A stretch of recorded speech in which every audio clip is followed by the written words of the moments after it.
Naam, Tanzania. Tupo mkoa wa Lindi, wilaya ya Ruangwa, kata ya Malolo, kijiji cha Nangumbu. Muungwana One TV tuko hapa baada ya kupata taarifa kuwa watu 4 wamefariki papo hapo, wakati watu 9 wakiwa majeruhi na kukimbizwa hospitali mbalimbali ya wilaya hii ya Ruangwa, na wengine wakiwa wamekimbizwa wilaya ya Masasi, hospitali ya Ndanda. Muungwana One TV tupo hapa kwa ajili ya kuzungumza na familia na ndugu na jamaa wa karibu ili tuweze kupata taarifa hizo kwa ndani. Baki na sisi. Asante. Kwa jina naitwa Sadam Peter Nyagali, ni mkazi wa kijiji cha Jamaa Nangumbu hapa katika wilaya ya Ruangwa, mkoa wa Lindi. Kwa jina naitwa Paul Fabian Alos, mwenyekiti wa kijiji Michengae. Tukakaa muda si mrefu tukasikia ndani ya ajali hiyo kuna huyu marehemu mtoto wa kakaangu. Baadaye tena nikapigiwa simu na kakaangu. Nikaondoka katika miongoni mwa hao waliopata ajali na mwanao amefariki. Lakini baadaye nikaja kupata tena simu, nikamwambia bwana, mwanao mimi nimemshuhudia kwa macho, yuko pale amelala na damu zinamvuja.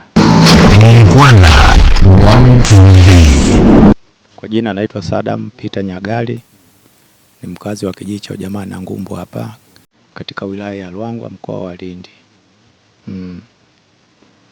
Na hii ajali au hizi taarifa kwanza nimezipata jana kama saa 2 kwamba kuna ajali imetokea huko Michenga, kijiji jirani na hapa, kiasi kwamba ikawa nilivyosikia tu hizo habari nikajua mwanangu atakuwepo, kwa sababu alinipigia simu kwamba mimi niko hapa Michenga, kwa hiyo ninakuja hapo, naona. Kwa hiyo nilivyosikia hizo habari nikajua tu moja kwa moja kusema katika ajali hiyo lazima mwanangu atakuwepo, kwa sababu amenipigia simu kwamba mimi niko hapa Michenga nakuja. Sawa. Kwa hiyo niliendelea kukaa kwa uvumilivu ili nijue kwamba je, katika hiyo ajali ni kweli yeye yupo ama hayupo. Lakini baada ya kama dakika 10 au 15 ndio kweli ikawa nikapigiwa simu kwa watu waliotoka hapa kwenda kule kama ni kweli mwanao alikuwepo kwenye ajali na watu wamemshuhudia kabisa. Kwa hiyo ndio hivyo amefariki moja kwa moja. Mimi ni shangazi wa marehemu. Mimi na baba wa marehemu ni mtu na ndugu. Mimi nimesikia tu kama amefika, sijabahatika kumuona safari hii. Ila alikuja kwangu.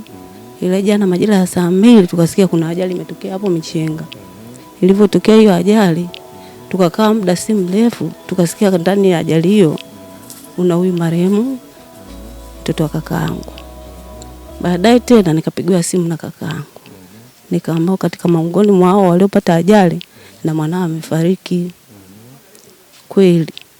Kwa kweli nilivyosikia ile tukio nilipokea vibaya sana. Mpaka sasa hivi niko vibaya.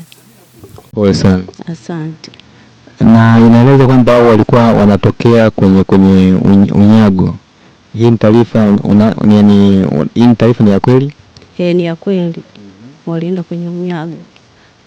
Walienda kwenye unyago. Baada wanatoka huko ndio hiyo ajali ilivyotokea.